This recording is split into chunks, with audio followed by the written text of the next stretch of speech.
आपको देखना चाहते हैं, वो सुबह 9 बजे आ जाते हैं, 10 बजे आ जाते हैं, तो वो तो गुरुजी पीछे बैठ रहे हैं। और जो वीआईपी है भगवान के दरबार में, वो 2 बजे 2:30 बजे भी आ रहे हैं, तो वो आगे बैठ रहे हैं। हर चीज में दोष नहीं देखना चाहिए। महीनों पुरानी बात में आप दोष लिए बैठे हैं, बुराई, क्योंकि जमाना अच्छाई देखने नहीं बैठा, बुराई देखने बैठा है। अब आप भी मेरठ की बात यहाँ लेके आए तो अच्छाई लेके थोड़ी आए हैं।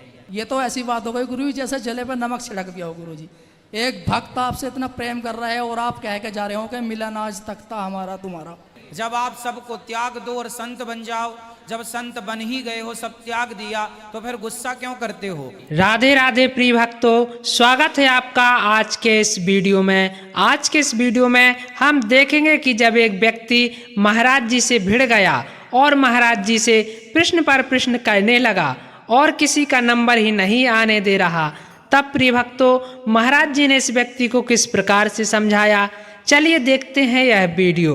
हम संपूर्ण ज्ञानी तो है नहीं, हमसे जो बनेगा अपनी वाणी से। बहुत सारे सवाल ऐसे होते हैं जिनका उत्तर मुझे भी नहीं पता होता, फिर मैं उसको शास्त्रों में ढूंढता हूँ, सर्च करता हूँ शास्त्रों में। भाई हमारे 18 पुराण 4 वेद हैं, सबका थोड़ी मैं ज्ञाता हूँ। बहुत सारे प्रश्न ऐसे होते हैं जो मुझे नहीं आते, फिर मैं भी उसका अध्ययन करता हूँ, फिर दूसरे दिन बताता हूँ कि भाई जो कल पूछे थे वो ये है। अभी भी आप मेरे से कोई सवाल पूछेंगे, जो नहीं आएगा वो मैं कल बताऊंगा। नहीं नहीं गुरुजी, मैं आपसे कोई सवाल तो नहीं। मैं कहता हूँ सवाल पूछना अच्छा है, प्रश्न करना, जिज्ञासा। कुछ लोग ऐसे होते हैं जो परीक्षा लेते हैं गुरुजी की, अरे गुरुजी को पूछ के देखे बनता है कि नहीं। जी जी। तो वो परीक्षा लेने वाले लोग भी होते हैं। तो मैं बनता है तो बनता है, नहीं बनता तो नहीं बनता। मैं कोई संपूर्ण ज्ञाता थोड़ी हूँ किसी नहीं चीज़ का। गुरुजी, मैं 2 साल से देखता हूँ कि आप तो मैं तो आपकी केवल सेवा करता हूँ। जो बनता है आप प्रश्न करते हैं, जो उत्तर बनता है दे देते हैं। चलो, आपको भगवान ने, हमें ईश्वर ने आपकी सेवा के लायक बनाया है, तो हर प्रकार से हम आप लोगों की सेवा करना चाहते हैं। बस नहीं नहीं गुरुजी, बोलो। मैं फिर आपसे पर जिज्ञासा कोई करे तो करना गलत नहीं है, बस मैं तो ये कह रहा हूँ। मैं तो भगवान आपसे यही कहूँगा कि भगवान श्री राम जी को जब थोड़ी समस्या आई थी कि उन्हें जब प्रजा में रोष फैल गया था कि माता सीता पर जो आरोप लगा रही थी, तो वो बहुत टेंशन में आ गए थे। तो वो श्री गुरु अपने वशिष्ठ जी के पास गए, तो गुरु जी वो सवाल जवाब करने नहीं गए थे, और ये दास भी आपके पास सवाल जवाब करने नहीं आया है। मैं तो अपनी समस्या का आपसे मार्गदर्शन चाहता हूँ, ना कि सवाल जवाब करना चाहता हूँ। बिल्कुल पूछिए, क्योंकि क्या सवाल तो समस्या गुरु जी 2 ज्ञानी व्यक्तियों के बीच होता है, 2 बराबर के लोग। समस्या क्या है ये बताओ। गुरुजी समस्या मेरी सबसे पहले ये है, जैसे आप मेरठ में आए थे कथा करने के लिए, तो गुरुजी मैंने मेरठ में वो चीज़ देखी थोड़ी सी कि जैसे मैं सुबह 9 बजे आ जाता था, शाम को ही जाता था प्रश्नोत्तरी के बाद में, मैं रोज़ देखता रहा, लगातार सब कुछ देख रहा था। गुरुजी क्षमा चाहूँगा, मैं भगवान से जुड़ा सवाल नहीं करूँगा, क्योंकि मैं अपनी बुद्धि से मैं तो इंसानों से जुड़े हुए सवाल आपसे थोड़ी मार्गदर्शन। आपकी जो समस्या है वो बताओ, जल्दी बताओ। जी जी, सबको थोड़ा मौका।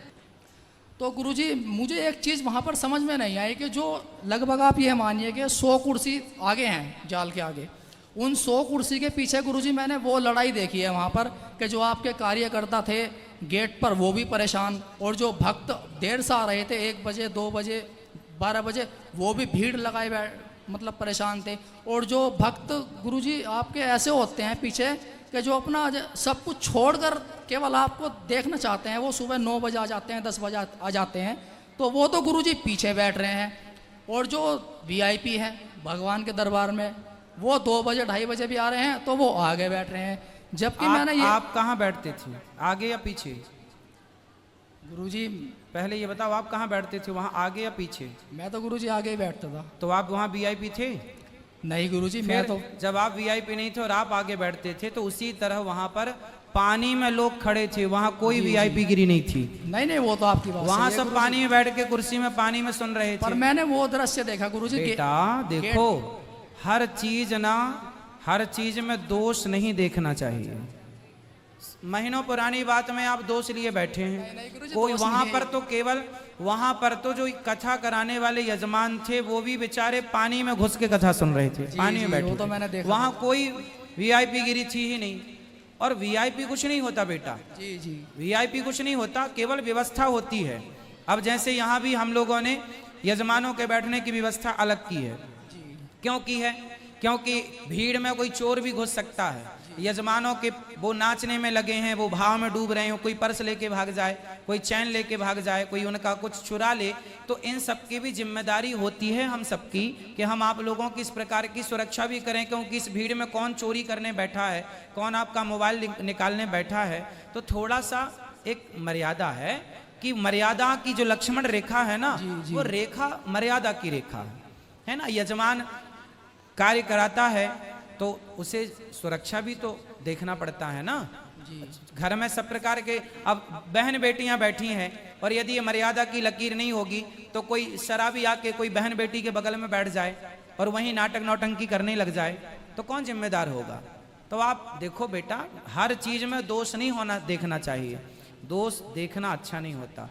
आप यहाँ बैठे देखो, यहाँ भी बैरिकेटिंग लगी है, यहाँ कोई वीआईपी नहीं है, देखो आप भी वहां बैठे हैं जहां यजमान बैठते हैं, यहाँ कोई वीआईपी नहीं है, लेकिन फिर भी एक व्यवस्था तो बनानी पड़ेगी आपको। आप भी जब कथा कराएंगे अपने घर में तो आपको भी एक व्यवस्था बनानी पड़ेगी, वो व्यवस्था होती है, कोई वीआईपी गिरी नहीं होती। वो तो मैं जानता हूँ गुरुजी के, तो फिर क्यों प्रश्न कर रहे हो जब जानते हो तो? जो कराते हैं ना गुरुजी उनको टाइम भी नहीं होता है, लेकिन जो उनके जब जानते हो तो फिर प्रश्न क्यों कर रहे हो ऐसे? फिर ये सवाल क्यों? ये सवाल नहीं है, इसे बोलते हैं चतुराई। नहीं नहीं गुरुजी, क्षमा चाहूंगा गुरुजी, हाँ, ऐसा ये चतुराई है। नहीं नहीं गुरुजी, ऐसा नहीं है। अब बोलो दूसरा। ये आप कह रहे हैं हम कोई समस्या, ये आपकी समस्या थोड़ी है। नहीं गुरुजी, जो मैंने देखा मैंने वही आपसे आप तो बहुत कुछ देखते हैं बेटा, लेकिन नहीं गुरुजी। ये कोई बातें नहीं होती। आदमी व्यवस्था बनाता है, बिना व्यवस्था के कुछ नहीं होता, समझो। आप कभी सत्यनारायण भगवान की कथा कराओगे तो आपको व्यवस्था बनानी पड़ेगी। स्त्रियां यहाँ बैठेंगी, पुरुष यहाँ बैठेंगे, आपके रिश्तेदार यहाँ बैठेंगे, क्यों जी? सबकी व्यवस्था ना बनानी पड़े। आप अपने रिश्तेदारों को पब्लिक के बीच में नहीं बिठा सकते, घर की बहन बेटियों को सबके बीच में नहीं बिठा सकते। जब आप आयोजन करता है तो आप थोड़ा सा अलग व्यवस्था खुद करेंगे। तो व्यवस्थाएं हैं बेटा, उस व्यवस्था को आप ये ना मानो कि वीआईपी है, कोई वीआईपी नहीं होता।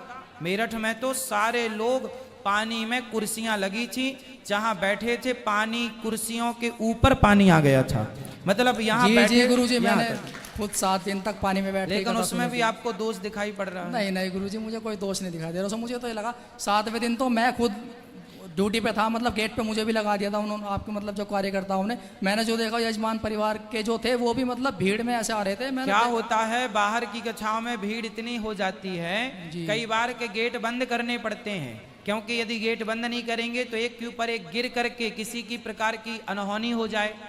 तो देखो सब व्यवस्थाएं बनाने, आप यहाँ पे हजारों लोग बैठे आनंद ले रहे हैं, लाखों लोग बैठे आनंद ले रहे हैं, लेकिन जरा सा किसी को कुछ हो जाएगा तो आप अच्छाई कुछ ना देखेंगे, केवल उस बुराई को लेके हाईलाइट हो जाएगी कि वहां गए तो ऐसा हो गया। इसलिए व्यवस्थाएं बनानी पड़ती हैं, अच्छाई कोई ना देखेगा।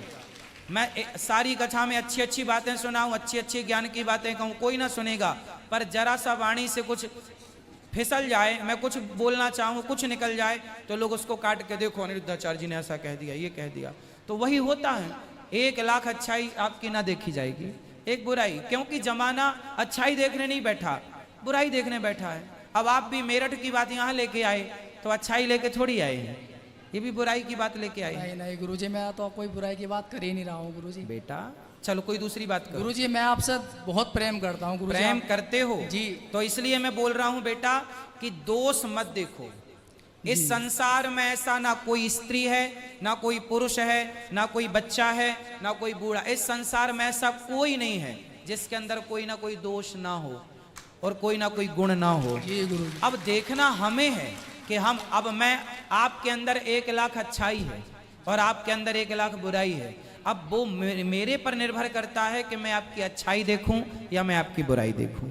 स्वाभाविक है, आप यहाँ भी बुराई देखना शुरू करेंगे ना तो यहाँ भी आपको बहुत सारी बुराई नजर आएगी। यहाँ के तो अच्छा है कि आप पूछे मत गुरुजी, जब से मुझे आज 4था दिन है। नहीं बेटा, मैं तो केवल आपके लिए बोल रहा हूँ।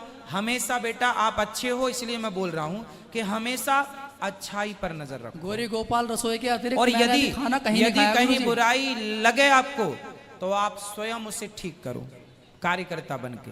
जी जी सही कह रहे हैं आप गुरुजी। कथा में आप एक चीज़ और बताते हैं कि इंसान को जो है संसार के लोगों से प्रेम नहीं करना चाहिए सिवाय भगवान के। ठीक है, सही कहते हैं आप। लेकिन गुरुजी उन संसार के लोगों में आप भी आ जाते हैं गुरुजी, हाँ, क्योंकि मैंने संसार में जो प्यार किया है, प्रेम किया है, वो केवल आपसे किया है भगवान। ये बेटी मेरी पत्नी, मैं इनसे भी इतना प्रेम नहीं करता हूँ गुरुजी जितना मैं आज आपसे प्रेम करता हूँ गुरुजी। अच्छा है, आपके प्रेम का आदर है, सम्मान है, लेकिन हम सब भगवान के दास हैं। जो प्रेम हमसे करते हैं आप, उस प्रेम का हम आदर करते हैं, पर वो प्रेम हमसे ना करके हम जिन श्रीमन नारायण की गाथा गाते हैं उनसे आप करो तो हम सबका नहीं, कल्याण मैं होगा। उनसे भी करता हूँ गुरुजी, बिहारी जी से बहुत प्यार करता हूँ, लेकिन मैं तो बिहारी जी के रूप में आपको ही देखता हूँ। अच्छा, और फिर गुरुजी आपका प्रेम भगवान से है तो वो जी। सबसे श्रेष्ठ। सबसे पहले आप क्या आते हैं गुरु, जैसे आप व्हाट्सएप के जरिए, यूट्यूब के जरिए, टीवी के जरिए आप एक भक्त के दिल में उतरते हैं गुरु जी। फिर आपसे एक भक्त को इतना लगाव हो जाता है कि धीरे धीरे आप उसके शहर तक कथा करने, अपना दर्शन देने खुद चल कर आ जाते हैं। तो गुरु जी, जो मैंने अपने जीवन में 7 दिन जिए, वो सबसे आनंदित 7 दिन वही जिए जब आप मेरे हट में आए थे। लेकिन गुरु जी, आपसे मिलने के बाद में और आप मुझे ऐसे छोड़कर चले गए गुरु जी वहाँ से, और हद तो तब हो जाती है गुरुजी जब कथा करने आप आते हैं 7वें दिन और बाद में ये कहते हैं कि मिलन आज तक था हमारा तुम्हारा। ये तो ऐसी बात हो गई गुरुजी जैसे जले पे नमक छिड़क दिया हो गुरुजी। एक भक्त आपसे इतना प्रेम कर रहा है और आप कह के जा रहे हो कि मिलन आज तक था हमारा तुम्हारा। बिल्कुल, वो वहाँ पर कुछ लोग ऐसे होते हैं जहाँ जाते हैं कि वो अत्यधिक वृद्ध होते हैं, तो वहाँ अब उनसे कभी मिलना दोबारा हो ना हो, इसलिए उनको कह देते हैं कि भाई आज तक मिलन है, जितना कथा का आनंद लेना है आज तक ले लो, अब दोबारा पता नहीं। और बाद में ये भी कहते हैं कि भगवान चाहेंगे तो दोबारा भी मिलेंगे। आगे की लाइन में ये भी है। ठीक, महाभारत का प्रत्येक चरित्र नहीं नहीं नहीं गुरुजी, ये नहीं। जो पितामह भीष्म ने पूछा था कि जो इसमें युद्ध में जो छल हुआ है, कि छल से जैसे गुरु द्रोणाचार्य की मृत्यु आपने आज कथा में बताया भी था गुरुजी, जरासंध को, कर्ण को, दुर्योधन को, मतलब छल से जो ये हुआ है, क्या ये सही हुआ? हाँ बताए, तो आज ही तो बताए। नहीं बताए हैं गुरुजी। अधर्मी को अधर्म से मारना ही धर्म है जी। उसके लिए धर्म नहीं देखना पड़ता कि तुम्हें छाती पे ही बाण मारेंगे। जी। आतंकवादी है तो उसे छाती पे बाण मार, गोली लगे या सिर पे गोली लगना चाहिए। अब ये थोड़ी देखें भाई तेरी छाती कहाँ है, पहले छाती दिखा, तब तक तो वही ठोक देगा तुम्हें। गुरुजी, थोड़ा सा मैं यहाँ पर कंफ्यूज हूँ कि जब भगवान श्रीमन नारायण मेरे प्रभु श्री राम जी के रूप में आते हैं त्रेता युग में, तो वो तो गुरुजी केवल रामायण हम जब देखते हैं तो उनसे, श्री राम जी के चरित्र से हम ये सीखते हैं, वो एक मर्यादा का पाठ सिखाते हैं हमें जीवन के, मर्यादा क्या होती है। वहाँ पर तो भगवान कोई छल कपट हमें नहीं सिखा रहे हैं, लेकिन मेरे श्रीमन नारायण भगवान जब द्वापर में श्री कृष्ण के रूप में आते हैं महाभारत में, लेकिन वहाँ युद्ध में स्वयं इंसान की तो छोड़िए गुरुजी, वहाँ तो सब कुछ भगवान ही कर रहे हैं। युद्ध में जीते भी वही, हारे भी वही, सब कुछ वही थे, लेकिन वो सिखा रहे हैं कि अधर्मी को अधर्म से मार देना ही धर्म है। लेकिन एक चौपाई ये होती है गुरुजी कि जब दुष्ट अपनी दुष्टता नहीं छोड़ता तो सज्जन को अपनी सज्जनता नहीं छोड़नी चाहिए। फिर ये दो पंक्ति एक अलग अलग कैसे हो रही है? वो अलग विषय है। क्षत्रिय युद्ध करने खड़ा है तो क्षत्रिय का धर्म है युद्ध करना, और वो जो बात है कि दुष्ट अपनी दुष्टता नहीं छोड़ता, वो सज्जन के, वो संत के लिए है। जब आप सबको त्याग दो और संत बन जाओ, जब संत बन ही गए हो, सब त्याग दिया, तो फिर गुस्सा क्यों करते हो? फिर तो तुम्हें 2 थप्पड़ कोई मार दे तो भी भगवान का चिंतन करो। लेकिन आप धनुष लेके खड़े हैं और आपको कोई मारे और चला जाए, नहीं साहब, धनुष पर कब काम आएगा? यदि आप धनुष रख दो, साधु संत बन गए हो आप, तो कोई तुम्हें दुष्ट अपनी दुष्टता नहीं छोड़ता, तो सज्जन को अपनी सज्जनता नहीं छोड़नी चाहिए। तब की बात है जब आपने साधु रूप धारण कर लिया, जब साधु हो गए।